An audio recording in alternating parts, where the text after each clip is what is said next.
sa simpleng na pasulyap-sulyap ang papapansin sa'yo. Umabot sa palitan ng mga mensahe, kilig na kilig ako. Kumusta?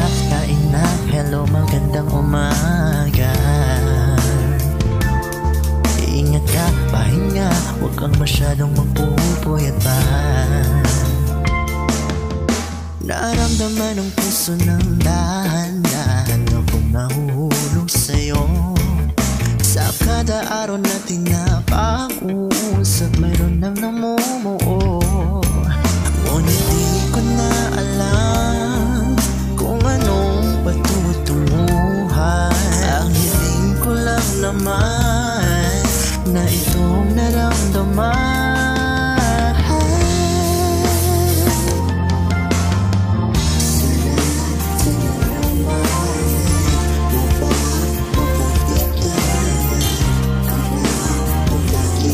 Ang hibok ng